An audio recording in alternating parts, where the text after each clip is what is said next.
और यहाँ पढ़ लेते हैं हम व्हाट आर प्लेन्स। अब प्लेट्यूज तो हमने पढ़ लिया, अब हम व्हाट आर प्लेन्स के बारे में डिस्कस करते हैं। वैसे तो मेरे ख्याल से इसके लिए अलग वीडियो आ जानी चाहिए थी, लेकिन चलें हम कोशिश करते हैं इसी में इसको कंप्लीट कर लें। A plain is an extensive nearly level stretch of land. A plain जो है उसको मैदान कहा जाता है। यहाँ पर ज़्यादातर पहाड़ या सतह मुर्तफ़ा पटुखार का इलाका नहीं होता, ये बिल्कुल सीधे मैदान होते हैं, फ्लैट मैदान होते हैं और बड़ी बड़ी दूर तक फैले हुए मैदान होते हैं ये। It usually does not have any change in height और एलिवेशन, और ज़्यादातर ये एक ही जो है ना में होते हैं, सरफेस इनकी सेम होती है लेवल की, यानी कहीं से ऊंचे कहीं से नीचे नहीं होते। Plains are usually lower than the land around them, और जो प्लेन्स होते हैं ना वो अपने इर्द गिर्द की सराउंडिंग से ज़रा नीचे की तरफ होते हैं, लो होते हैं और बिल्कुल फ्लैट होते हैं। यानी अगर हम मरी की साइड से वापस पंजाब में आ रहे हों तो आप देखेंगे जैसे ही हम पहाड़ों से उतरते हैं कलरकाह के पास से, तो हमें दूर दूर तक बिल्कुल स्ट्रेट नज़र आ रहा होता है, क्योंकि पहाड़ों में हम एक पहाड़ के पीछे नहीं देख सकते। यहाँ क्या होता है, एक तो ये लो लैंड होती है और हमें दूर दूर तक नज़र आता है, हमारी विजन बहुत क्लियर हो जाती है, हमारा विजन दूर तक हम कर सकते हैं। They can also be found along the coast और इनलैंड। इसके अलावा ये समुद्रों के साथ साथ जो कोस्ट है वहाँ पर भी पाए जाते हैं। इसके अलावा ये पहाड़ों के अंदर भी प्लेन्स होते हैं, वादियों की शक्ल के अंदर। Plains found inland usually form due to deposit carried by a river. इसके अलावा ये प्लेन्स जो हैं लैंड में किस शक्ल में पाए जाते हैं, जो दरिया हैं वो मिट्टियाँ लेकर आते हैं ऊपर से पहाड़ों पे से, तो वो फ्लडिंग जब होती है तो वो मिट्टी अपनी छोड़ते हुए चले जाते हैं किनारों के पास, तो किनारों से मिट्टी आगे आगे जाती जाती जाती जाती तो वो प्लेन्स की शक्ल इख्तियार कर लेती है। वहाँ लोग जो है ना अपनी सब्जियाँ और दूसरी चीज़ें उगाते हैं। वहाँ पर काफ़ी इलाकों में ना सब्जियाँ और वहाँ पर कल्टीवेशन की जाती है। A river or flood plain is formed when the river is flooded and the material in the river is deposited and accumulated on its side। जैसे कि मैंने भी आपको पहले बताया कि ये प्लेन्स बनते कैसे इनलैंड में, रिवर की वजह से। जब वो मिट्टी लेकर आता है सैलाब के दौरान तो वो मिट्टी वहीं छोड़ कर चला जाता है, पानी आगे चला जाता है, मिट्टी वहीं बैठ जाती है और इसी तरह वो जगह उसकी साइडें जो हैं किनारे जो हैं दरिया के, वो प्लेन की शक्ल इख्तियार कर लेते हैं। A coastal plain A coastal plain is a low-lying flat piece of land found next to the ocean. It can be formed in two ways. जो coastal plains हैं वो भी लो लाइंग एरियाज़ होते हैं, फ्लैट पीस ऑफ लैंड होते हैं, यानी बिल्कुल सरफेस उनकी जो है सतह बिल्कुल फ्लैट होती है, सीधी होती है और वो बिल्कुल ओशन के साथ ही होती है, साथ ही आगे उसके ओशन स्टार्ट हो जाता है। आपने अक्सर कार्टून्स में भी और मूवीज़ में भी देखा होगा कि जहाँ ओशंस होते हैं उससे पहले बहुत सारा सीधी सी ज़मीन होती है, मैदान सा होता है। और it can be formed in two ways, और ये दो तरीक़ों से कोस्टल एरिया में बनते हैं। जहाँ समुद्री इलाके होते हैं वहाँ पर ये दो वजहों से बनते हैं इस किस्म की जो प्लेन्स हैं। The coastal plain could be a flat piece of land below sea level. अब ये सी लेवल के नीचे भी हो सकते हैं, बहुत दूर दूर तक फैले हुए। When the sea levels falls the land is exposed. और जब कुछ ऐसा सीज़न आता है या कुछ ऐसा मौसम आता है कि पानी घटना शुरू हो जाता है, ये दिन में भी हो सकता है, एक दिन के अंदर भी शाम के टाइम पानी भर जाता है, दिन के टाइम भर जाता है या शाम में घट जाता है या शाम में बढ़ जाता है, दिन में घट जाता है। तो ये पानी के नीचे रहते हैं और जब पानी घटता है तो ये पानी से ऊपर आ जाते हैं। तो इस किस्म के ये प्लेन्स होते हैं जो कि near the ocean, next to ocean होते हैं। और इसके अलावा दूसरा क्या है, a coastal plain can also be formed when a river carries material to the ocean. इसके अलावा आपको पता है दुनिया के जितने दरिया हैं वो ओरिजिन उनका क्या होता है, वो पहाड़ों से निकलते हैं और कहाँ पर एंड होते हैं, उनकी डेस्टिनेशन कहाँ जाकर ख़त्म होती है, समुद्रों के अंदर। तो ये दरियाओं की लाई हुई मिट्टी के ज़रिए भी बनते हैं। तो ये भी आपका बहुत इम्पॉर्टेंट एक क्वेश्चन हो सकता है कि कोस्टल प्लेन्स जो हैं वो उनके दो तरीके बताएं कि वो किस तरह जो है ना फॉर्म होते हैं। एक तो वो फॉर्म होते हैं कि जब पानी घटता बढ़ता है तो वो एक्सपोज होते हैं। सेकेंडली दरिया जो है अपनी मिट्टी समंदर में जब दरिया गिरता है जाके तो उसके साथ जो मिट्टी जा रही होती है उसके ज़रिए लेयरिंग हो जाती है और प्लेन बन जाता है वहाँ पर, क्रिएटिंग अ फ्लैट और जेंटली स्लोपिंग लैंडस्केप। तो वो लैंडस्केप से बन जाते हैं, ढलवाने सी बन जाती हैं, स्लाइड सी जिस तरह होती है। The Indus valley plain in Pakistan is a flat land form formed by the deposit और सेडिमेंट्स ओवर मैनी सेंचुरीज। अब इंडस वैली जो है ना, जहाँ दरियाए सिंध है उसके आसपास जितने भी प्लेन्स हैं वो इनलैंड प्लेन्स हैं और वो इसी तरह बने हैं। वहाँ पर सेडिमेंट्री जो रॉक्स हैं या मिट्टी है या जो फॉसिल्स हैं या जानवर और दरख्तों के फॉसिल्स हैं वो सारे उसमें लेयरिंग हुई हुई है और वहाँ पर ये प्लेन्स बन गए हैं।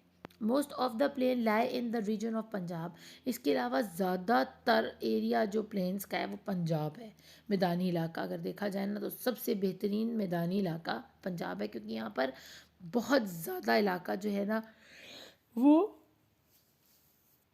प्लेन फॉर्म से बना हुआ है, मतलब प्लेन ज़मीन है, बिल्कुल मैदान ही मैदान है। जब भी खेती बाड़ी यहाँ बहुत अच्छी होती है। This plain is formed by the Indus river and its tributaries. अब इसी में से जो नहरें निकली हुई हैं दरिया सिंध में से, और दरिया सिंध की वजह से ही ये इलाका जो है ना इतना बेहतरीन है। अब हम अगर हम सवाबी की साइड पर जाएं तो वो वैसे तो एरिया पंजाब से थोड़ा सा बाहर हो जाता है, लेकिन दरिया सिंध वहाँ से भी निकलता है, यहाँ भी होता हुआ आता है, झेलम की साइड से भी आता है।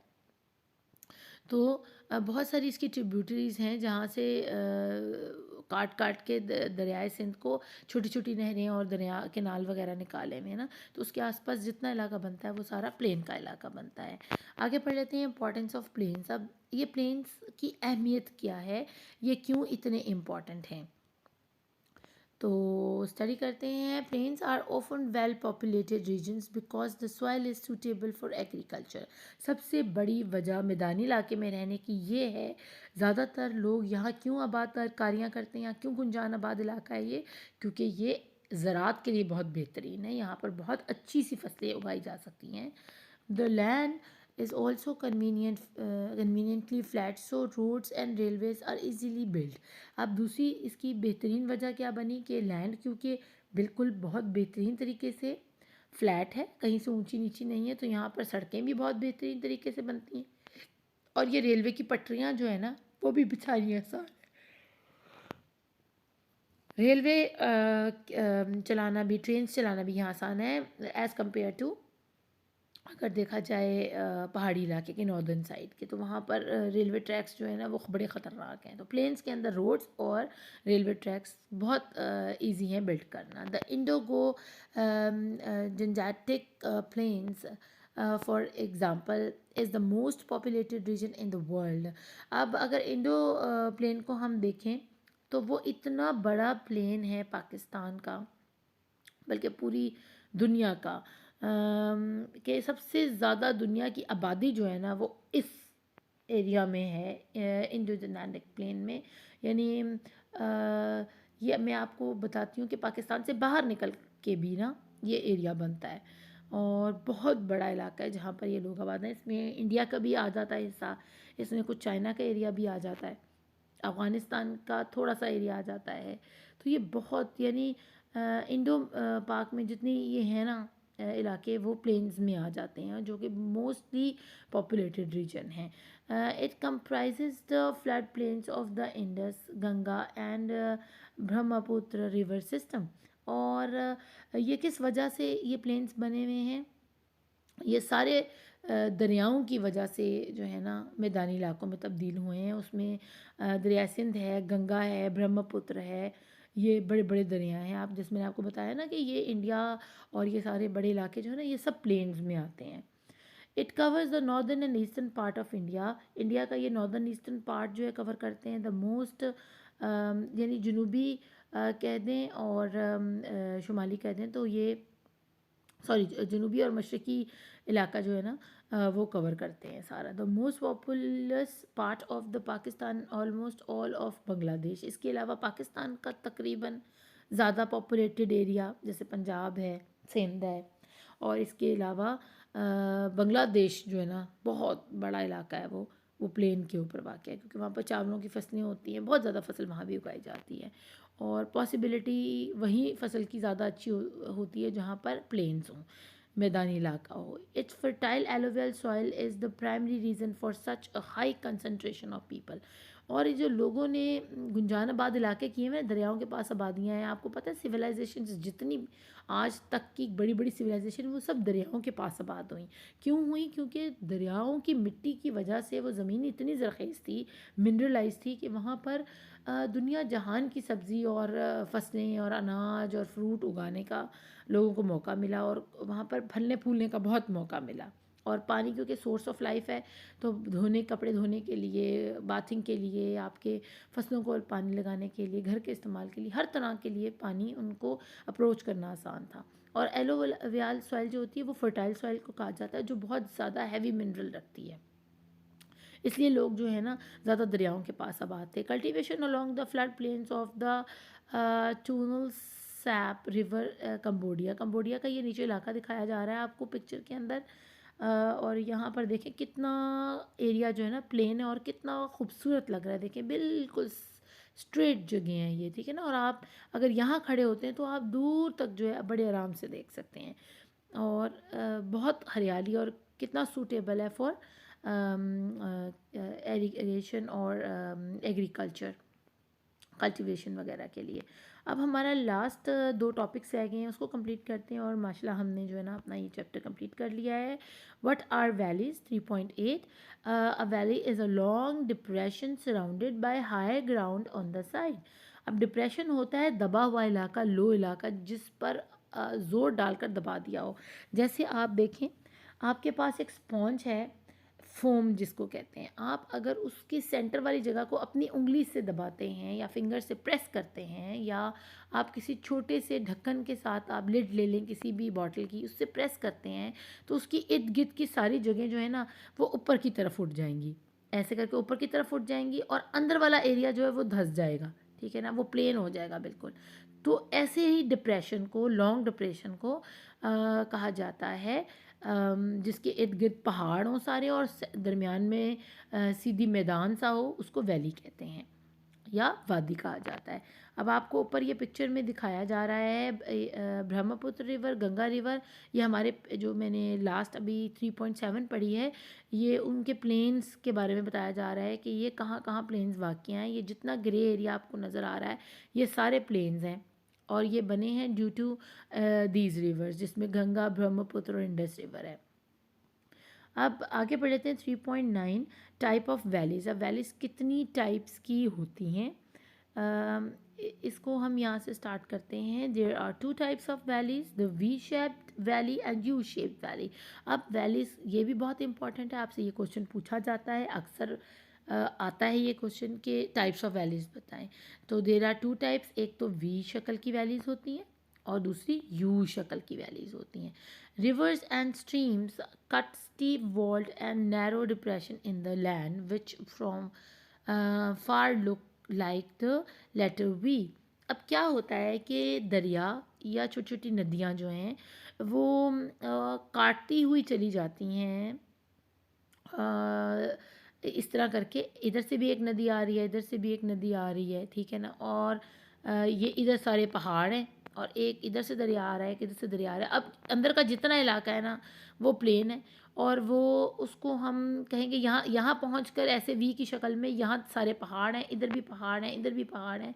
लेकिन ऐसे करके जो इधर का इलाका है ना अंदर का, वो है, मैं आपको एक दफ़ा इसको ड्रॉ करके दिखाती हूँ. देखें यहाँ पर ऐसे पहाड़ हैं, ठीक है, और एक दरिया यहाँ से बहता हुआ आ रहा है, एक दरिया यहाँ से बहता हुआ आ रहा है, और यहाँ आकर ये दोनों एक साथ इकट्ठे हो गए हैं. और यहाँ भी सारे पहाड़ हैं और यहाँ भी सारे पहाड़ हैं और यहाँ आगे दरिया चल रहा है, ये सासा पहाड़ी. अब ये जो सारा इलाका है ना ये क्या है, ये वैली है. और किस शेप की है, वी शेप वैली है. सेम इसी तरह अगर हम देखें कि यू शेप वैलीज़ किस तरह की होती हैं. अब देखें यूँ पहाड़ हैं, इधर भी पहाड़ हैं. अब इधर से ऐसे दरिया बहकर जा रहा है इस तरफ को, ठीक है, और ये भी इधर सारे पहाड़ चल रहे हैं, इधर पहाड़ चल रहे हैं. अब ये दरिया है सिर्फ, और ये जो इलाका है ना सारा ये सारा वैली है। तो अब आपको अच्छे से क्लियर हो गया होगा कि यू और वी शेप वैलीज़ किस शक्ल की होती हैं और किस तरह नज़र आती हैं, और वो सराउंडेड होती हैं विद माउंटेन्स, हाईलैंड। वो माउंटेन्स भी हो सकती हैं, वो प्लेट्यूज भी हो सकते हैं, वो और भी तरह के पहाड़ी सिलसिले हो सकते हैं, लेकिन इनके इर्द गिर्द जो है ना हमेशा ऊंची ज़मीन होती है, नीचे ये ख़ुद लो होती हैं, मैदानी इलाका होता है और साइडों पे पहाड़ होते हैं। These are called V shape valleys और रिवर वैलीज़, और ये किस वजह से होती हैं मैंने आपको बता दिया, दरियाओं की वजह से इनको ये डिप्रेशन मिलता है। River valleys found in the mountains of और नियर द नॉर्थ और south pole are transformed by glaciers. अब रिवर वैलीज़ जो हैं वो पाई जाती हैं पहाड़ी इलाकों में नियर नॉर्थ और साउथ पोल्स, और ज़्यादातर ये बनती हैं ग्लेशियर की वजह से। हमारे यहाँ ग्लेशियर्स हैं पाकिस्तान में बहुत बड़े बड़े, वे आप जाए ना गिलगित और बल्तिस्तान की साइड पे बहुत बड़े बड़े, स्कर्दू की साइड पे बहुत बड़े बड़े ग्लेशियर्स हैं। और आपको चाहिए कि इसको सर्च करें इन नेट के ऊपर देखने के लिए, नॉर्थ एंड साउथ पोल में जितनी भी रिवर वैलीज़ हैं, तो आपको क्लियर हो जाएगा concept. As the massive block of ice and snow move downhill, the valley floor and sides are eroded. अब जैसे ही ऊपर से, जैसे ये ग्लेशियर ऐसे बहता हुआ नीचे जाएगा ना, ठीक है, तो वो इरोड हो जाएंगी वैलीज, इस तरफ से सारी टूट फूट का शिकार होंगी और इस तरफ से टूट फूट का शिकार हो जाएंगी। जैसे ही वो मूव करेगा ग्लेशियर, ऐसे ऐसे करके नीचे की तरफ जाएगा, बर्फ़ जैसी पिघलेगी गर्मियों में, तो वैली का जो फ्लोर है ना और उसकी साइड्स जो हैं तो वो इरोड होना शुरू हो जाती हैं। With time erosion will cause the widening of the valley floor making it wider, create U shape valley. These valleys are also known as glacier valleys. अब देखें उस ग्लेशियर क्योंकि भारी भी होता है, बर्फ़ होती है, उसकी वजह से जब इरोड होता है ना तो वो साइडों में मिट्टी ऐसे जमा होना शुरू हो जाती है। अगर वैली इतनी सी है तो ग्लेशियर की वजह से वो फैलना शुरू हो जाएगी और जगह मिट्टी फैल जाएगी। जैसे आपने एक जगह मिट्टी ऐसे इकट्ठी करके रखी हुई है, ठीक है, अब जब आप अपने हाथ से इस मिट्टी के ऊपर ऐसे ऐसे करेंगे तो वो फैल जाएगी ऐसे ज़मीन के ऊपर, ठीक है। पहले क्या था, एक जगह ऐसे इकट्ठी हुई हुई थी, अब जब आपने वो ग्लेशियर जो आया उसने उसको धक्का दिया तो वो फैलना शुरू हो गई है, ठीक है। तो ये कहा जा रहा है इन लाइनों के अंदर, इस पैराग्राफ के अंदर, कि ग्लेशियर के ज़रिए किस तरह इरोजन होता है और ज़मीन फैल जाती है दूर दूर तक, और वो कहलाती है ग्लेशियर वैलीज़ भी उसको कहा जाता है। An example of a V shape valley is the Chitral valley found at an elevation of 1128 meters. It is connected to Gilgit Baltistan through the Shandur pass. अब जैसे मैंने आपको पहले भी बताया है कि गिलगित के अंदर आपको ये वैलीज़ मिलेंगी, बहुत ही शानदार, बहुत ही खूबसूरत वैलीज़ होती हैं, और देखें कहाँ पाई जाती हैं, तकरीबन सरफेस ऑफ द अर्थ से 1128 मीटर अबव, इतनी ऊंचाई के ऊपर कुदरती तौर पर अल्लाह ने मैदान बनाए हुए लोगों के रहने के लिए। और ये कनेक्ट करती है गिलगित बल्तिस्तान को शंदूर पास के साथ।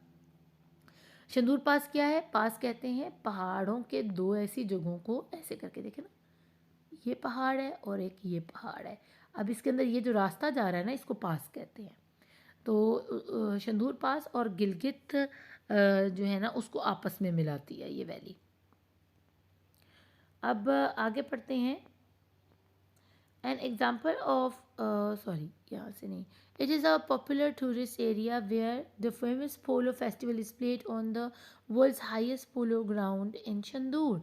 और शंदूर का आपको पता भी होगा, बड़ा नाम मशहूर है, जहाँ पर पोलो खेली जाती है हर साल बाहर के मौसम में, और ये दुनिया का सबसे ऊंचा पोलो ग्राउंड भी है, इसको ये भी एजाज़ हासिल है। और दुनिया में बाकी भी जगहों पर ऐसी ऊंची वैलीज़ हैं, लेकिन वहाँ किसी ने पोलो ग्राउंड नहीं बनाया हुआ, और ये बहुत खुला एरिया, यहाँ पर आप राइडिंग कर सकती हैं, हॉर्स राइडिंग, बड़ा अपने घोड़ों को दौड़ाएं। हालांकि कभी ऐसा मुमकिन नहीं है कि पहाड़ों के अंदर आप इस तरह हॉर्स राइडिंग करें, तो क्योंकि ये प्लेन है, बहुत ज़्यादा बड़ी वैली है ये, और बेशक इर्द गिर्द पहाड़ हैं, लेकिन इस वैली में आप खूब इंजॉय कर सकते हैं। लोग उन्होंने फसलें उगाई हुई हैं यहाँ पर, बड़ी ही खूबसूरत जगह है। तो ये था हमारा आज तक का पूरा टॉपिक। काफ़ी लेंथी वीडियो है, ध्यान से पढ़िएगा। आपके लिए बनाती हूँ, लेट नाइट बैठ के बनाती हूँ ताकि मेरे स्टूडेंट्स जो हैं ना वो अच्छे से पढ़ें, अच्छे से समझें, जियोग्राफ़ी से मोहब्बत करें, हिस्ट्री से मोहब्बत करें। मुझे सिर्फ आपको ये लेसन देने में एक ही मेरा मकसद है कि जो बच्चे अवॉइड करते हैं जियोग्राफ़ी और हिस्ट्री को, मैं थोड़ा सा उनके लिए कोई ऐसा काम कर दूं कि उनको ईज़ी लगे ये सब कुछ करना, क्योंकि अगर आप वैसे पढ़ते हैं ना तो आपको बहुत बोरिंग लगता है। तो मैं अब कोशिश करूँगी मैं और इम्प्रूव करूँ, आपको और बेहतर तरीके से समझा सकूँ, ताकि आपको रट्टा लगाने की ज़रूरत ना पड़े, आप समझ कर पढ़ें। समझ कर जब आप पढ़ेंगे, देखिए अब हमारे जितने एग्ज़ाम्स हैं वो सब एसएलओ बेस्ड हैं।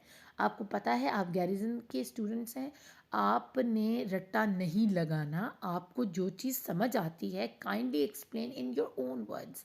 आपकी टीचर को पता होगा कि बच्चे ने पढ़ा हुआ है और वो अपनी अल्फाज में उसको बयान कर रहा है। ठीक है, ग्रामर में थोड़ी बहुत गलती हो सकती है, लेकिन आपको मार्क्स फुल मिलेंगे। ये मेरी टिप है, मेरी आपको रिक्वेस्ट है कि काइंडली वर्ड टू वर्ड यहाँ से याद करने की बजाय इसको समझें और ख़ुद से एक्सप्लेन करने की कोशिश करें। आप वोकेबलरी इसमें से ज़रूर इस्तेमाल करें, लेकिन कोशिश करें कि आप इसको समझ कर पढ़ें। तो आप फुल मार्क्स ले सकते हैं हिस्ट्री में भी और जियोग्राफी में भी। अपना खूब ख्याल रखिएगा। अल्लाह ने निगहबान।